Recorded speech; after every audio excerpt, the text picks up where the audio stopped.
Hi, my name is Michael Schwartz, a Colorado Master Gardener located in Castle Rock.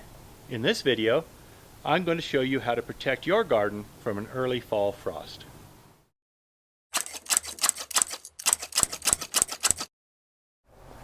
The temperature today is about 90 degrees. The plants are actively growing. Photosynthesis is creating food for the plants. The roots are pulling up water and distributing it through the plants and through the leaves via transpiration. These plants are simply not prepared for the weather that is to come.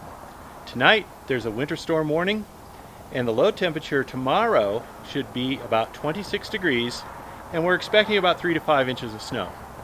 So I'm going to show you how you can help protect your garden from these sudden freezes. Step 1 is to harvest any fruit, vegetables, or cut flowers that you want to preserve. I don't have any fruit or vegetables in my garden this year, but I do want to cut a sunflower.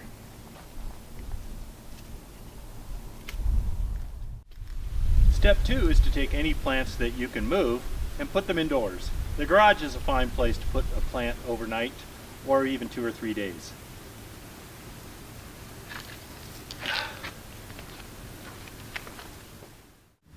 Step 3 is to water your plants. A well-hydrated plant will survive a freeze much better than a dehydrated plant. Since I still have my sprinkler system turned on, I can use it to water the plants.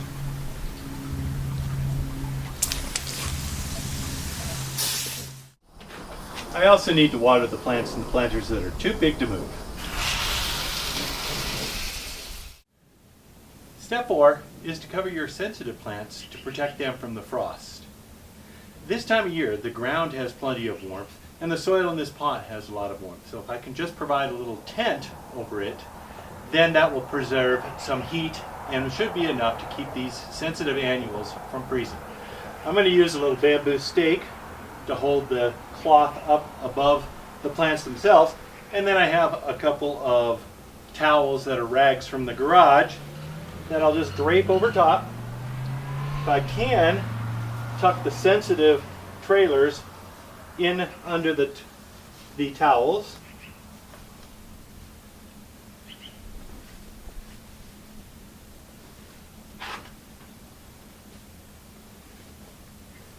And then finally, I want to use something like binder clips or chip clips to secure the towels so that the wind won't blow them off.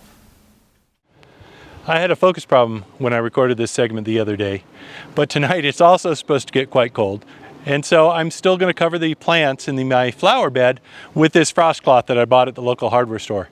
Now it's more available in the spring than it is in the fall, but if you can find one, that's a great way to protect your plants.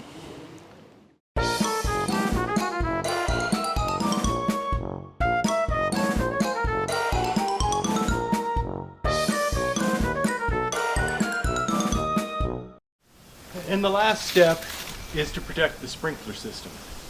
Now all of the pipes and fittings and everything is in the ground. The ground will keep them warm for an early frost freeze. But we do want to consider our backflow valve and the pipes connecting it and maybe winterize those.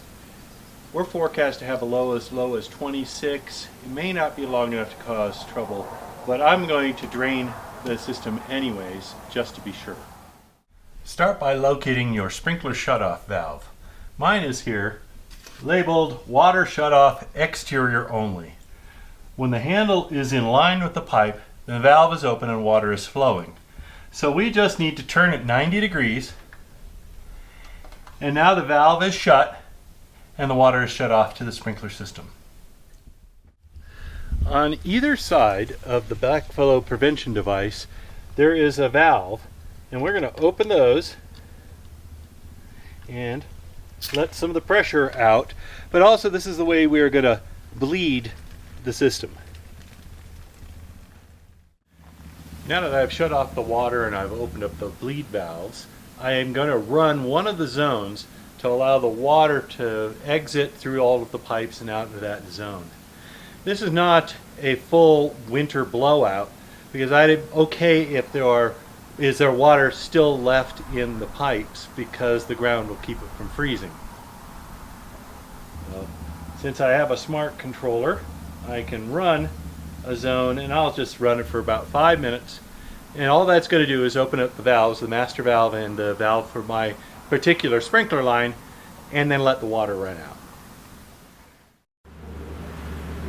And finally, I have this insulation blanket that I'm going to put over my backflow valve to give it just an extra degree of protection.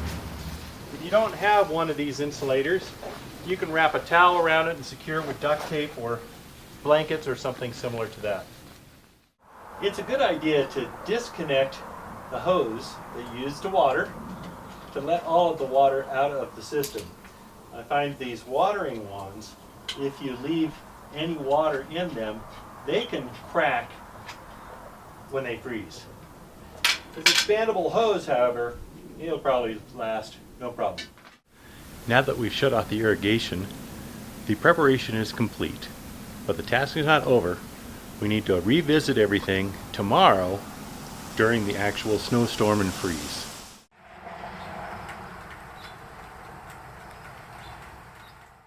When deciduous plants are in full leaf, they can collect a lot more snow, and an early season snow can be wet and heavy, so you may need to get out there with a broom and knock the snow off of your plants.